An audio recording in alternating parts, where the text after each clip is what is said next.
The porch was cold under my bare feet, and I remember looking at the door handle because I did not know where else to look. It was November. The frost had already come to the boards, and through the window I could see the lamp still burning on the kitchen table where he sat with his coffee. My shawl was inside. My shoes were inside, and the door between us was locked from within by a man I had promised, 41 years before, to obey until death. I was 59 years old that night, and it was not the first time. Before I go any further, I am Anna, and this is Hannah, the Amish girl, the channel where the women who are kept silent for a lifetime finally speak. I grew up Old Order Amish in Lancaster County, Pennsylvania, and I lived under the Ordnung for 68 years before I left. I am 83 now. My hands shake when I hold the pen, but they do not shake when I tell the truth. If you believe old women should be allowed to say the things they were never permitted to say, subscribe to this channel, tap the like button, and tell me in the comments, where are you listening from tonight? I read every single one, and at my age, that is not a small thing. Let me explain what I mean when I say he locked me out, because I know how it sounds to a person who did not grow up where I did. In my community, the marriage bed was not a place of choosing. It was a place of duty. A wife submits. That is the first thing a girl learns before she is old enough to understand what she is submitting to. The bishop preached it at every wedding I ever attended. Gelassenheit, yielding, was not only how we prayed. It was how a woman was expected to live inside her own marriage, inside her own body, inside her own skin. You yield to the church. You yield to your husband. You do not ask what is owed to you, because a woman who asks is already guilty of hochmut.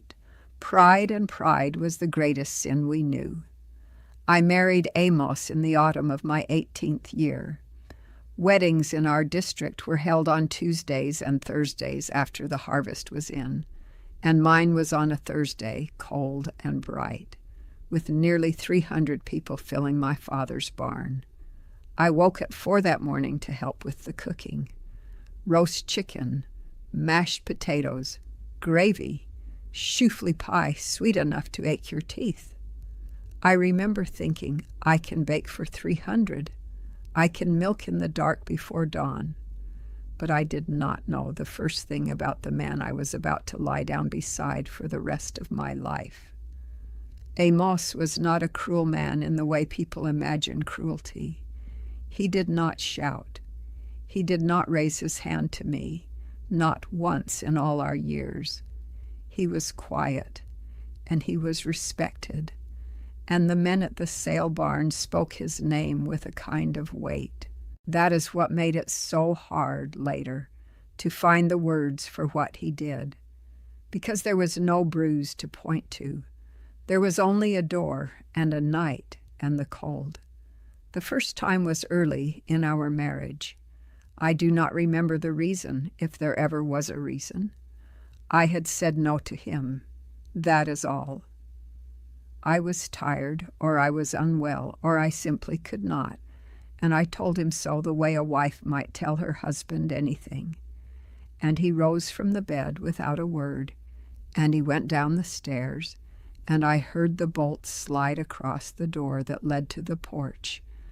And then I understood that the bedroom door had been latched from the outside as well, and that the only place left for me to go was out.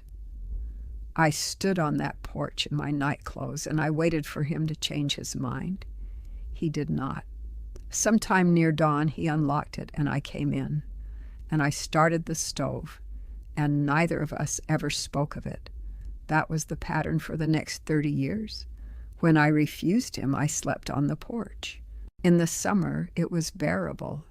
In the winter, it was not. Here is the part that people outside my world cannot understand, and it took me many years to understand it myself. I believed he was allowed to do it. I believed it because no one ever told me otherwise. The Ordnung, the unwritten code that governed every hour of our lives, said nothing about a woman's right to refuse. The church said nothing. My mother, God rest her, said nothing, though I have wondered since whether she knew, whether she had her own porch, her own winters. When I was a bride, an older woman in our district told me only one thing about the marriage bed. She said a wife does not say no to her husband. She said it the way you might mention the weather, and then she went back to her stitching, and that was the whole of my education. So when Amos locked the door, I did not think this is wrong. I thought this is what happens to a wife who fails. I thought the cold was mine to carry. I thought God was watching to see whether I would carry it without complaint. What happened over the next 11 Sundays? I cannot carry it in 20 minutes. There are things this recording cannot hold. The names, the counting, the drawer, the dress I kept for 27 years. 3 years ago I wrote it all down. The book is called The Sundays. The link is in the description and pinned in the first comment. I want to tell you about my friend Rebecca because for a long time I believed I was the only one. Rebecca and I had been girls together. We were married the same autumn, in the same district, and for 40 years we knelt on the same benches, and we never once spoke of what happened behind our own doors. That was the silence. It was not that we were forbidden to speak. It was that speaking had never been made possible. There were no words placed in our mouths for it. We had words for the harvest, and words for the dead, and words for the sermon, but for this, nothing. Then one afternoon at a quilting frolic, the two of us alone in the back room threading needles, Rebecca said, without looking up, in the low voice women use for the things that matter most, she said, "Does Amos ever put you out?" I did not answer for a long moment. My hands went still on the fabric, and then I said, "Yes," and she said, "Jacob too, since the beginning." We sat there, two women near 60, and we wept as quietly as we knew how, because the whole house was full of women and children, and any one of them might have heard. 40 years. 40 years we had each believed we were alone in our shame, and the truth had been sitting one bench away the entire time. That is what the silence does. It convinces every woman that her suffering is hers alone, and so no woman ever learns that it is a system. Because it was a system. I understand that now with the vocabulary I did not have then. A man was permitted to control his wife's body, and when she withheld it, he was permitted to punish her, and the punishment was made to look like nothing at all. No blow, no shout, only a locked door and a cold night and a woman convinced that she had earned it. Control does not always look like a raised hand. Sometimes it looks like a bolt sliding shut, and a wife who has been taught she has no right to be on the warm side of it. I want to be honest with you because I promised at the beginning that I would be. There were good years too. There were mornings Amos brought the first ripe tomato to the kitchen and set it by my plate without a word, and that was his way of saying something he did not have the language for either. He had been raised in the same silence I was. No one taught him that a wife could say no. No one taught him what he was doing had a name. I do not tell you this to excuse him. I tell you this because the truth is heavier than blame, and I am too old now to carry anything but the truth. But the good tomatoes did not warm the porch, and a man who cannot bear to hear the word no from his own wife is a man who was handed too much power by the world that raised him and never once asked to give any of it back. I refused him less as the years went on, not because my heart changed, but because the cold taught me what refusal cost. That is the thing I want the young ones to understand, if any young ones are listening. When you are punished long enough for saying no, you stop saying it. And then one morning you wake, and you cannot remember the last time your yes was truly yours. That is not marriage. That is not what God intended when He made two people to walk beside each other. I do not believe it. And I did not believe it even then, in the deepest and most frozen part of me, where the church could not reach. I left when I was 68 years old. People ask me how a woman leaves after 50 years, and I tell them it was not brave. It was the last thing left. Amos passed in his sleep in the spring, quietly, the way he had done everything, and for the first time in half a century, there was no one to lock the door. I sat in that empty house for a season, and then my niece, who had left the community years before and was shunned for it, wrote me a letter.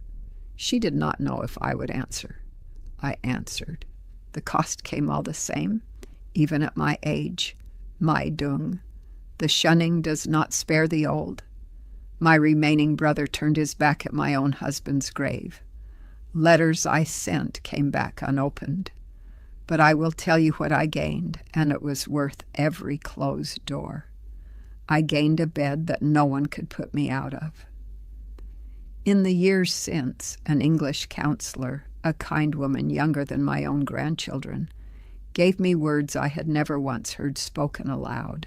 Consent. Autonomy.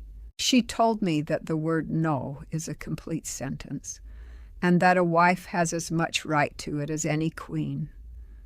I am 83 years old, and I heard that for the first time at 71. I grieve the girl who stood on that porch at 19, believing the cold was her penance. I grieve all the winters, but I do not grieve that I lived long enough to learn her name was never shame.